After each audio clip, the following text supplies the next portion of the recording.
Hello again, it is Jess, or JashiiCorrin, and today we're going to be having a closer look at my collections bullet journal.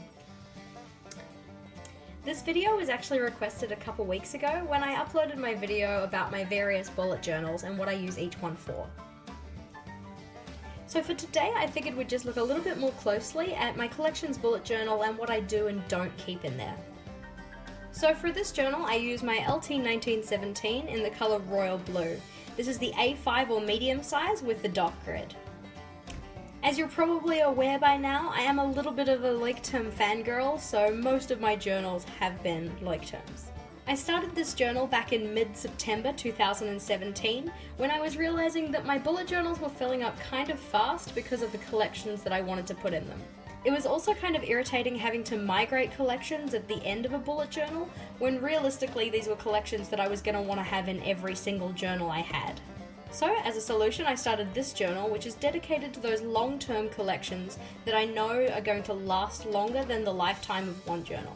So let's have a look at the kind of things that I put in here.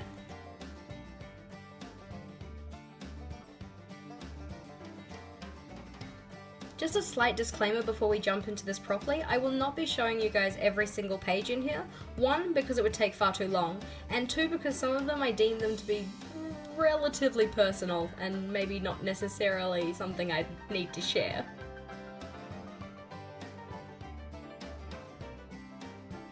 So one of the first pages that I made in this journal was this spreads to try. This was actually the spread I had in a previous journal, but I wanted to transfer it over to this one so that I had a handy record of it. For each of the spreads that I wanted to make, I've actually put a little checkbox next to it and I've just coloured that in when I've made that spread. Following this, we have my big goals for life and then the smaller steps that I can take to reach those goals. As you can see here, I have the 10 different sections of my life as inspired by the Level 10 life.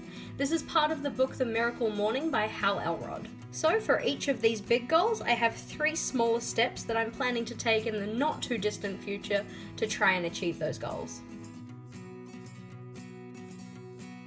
Following this, I wanted to have a more permanent pin swatch page that I could refer back to regardless of what journal I was in. Pin swatch pages are one of my absolute favourite types of pages to put in my journal, but they are incredibly time consuming to draw out, so drawing one out in every single one of my bullet journals wasn't really something I was that keen on. So instead, I now have a permanent reference page dedicated in this journal.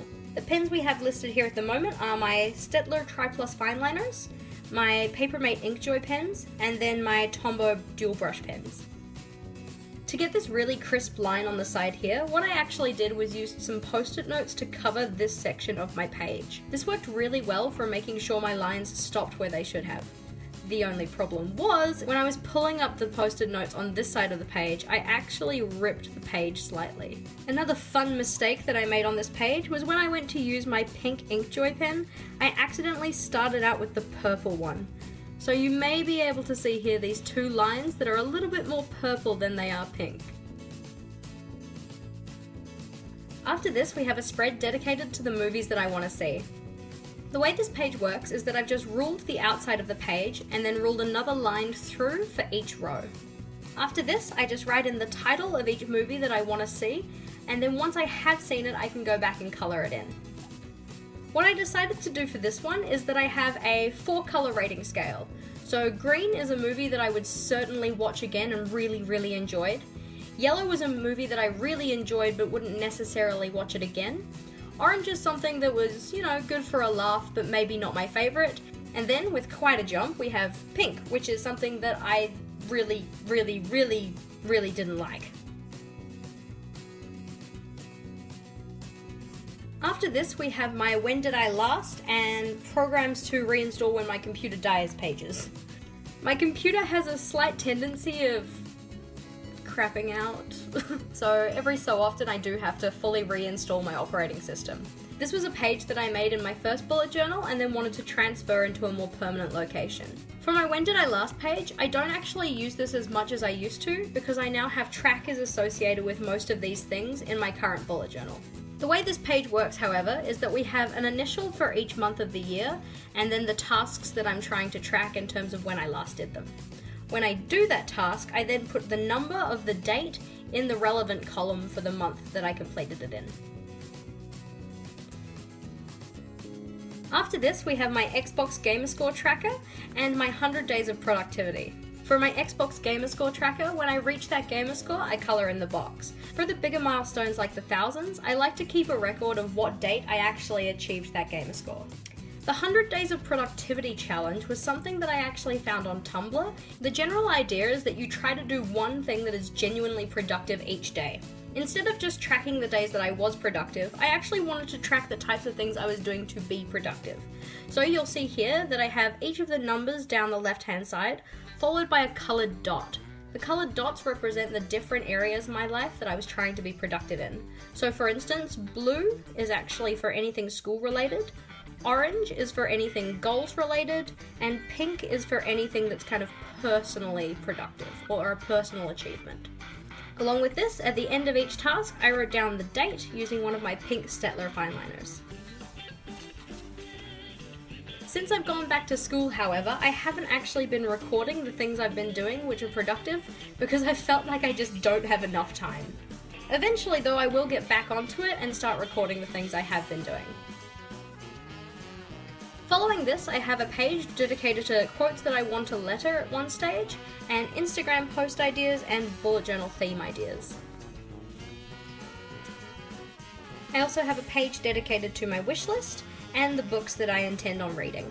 As you can see, that's going incredibly well. I have a tendency to want to resort my music way more than is genuinely necessary, so I figured I'd make a page dedicated to that in my bullet journal. After this, we have a page dedicated to topic planning, or the things that I need to consider when planning a new topic for school. Towards the end of last year, something I found myself looking up a lot was BMI, or body mass index. So, instead of having to go and have a look through the internet every single time I was curious as to what my BMI was, I decided to put a reference sheet in my bullet journal. I gave myself a pretty good range between 156 kilos for my height. So I am 161 centimeters tall, and then using this calculation up here, I could calculate what my BMI would be at each of these masses. After this, we have 2 pages dedicated to the TV shows that I want to watch. The different shades of pink indicate the length of the TV show. So if a TV show has 20-minute episodes versus if they have 40-minute episodes.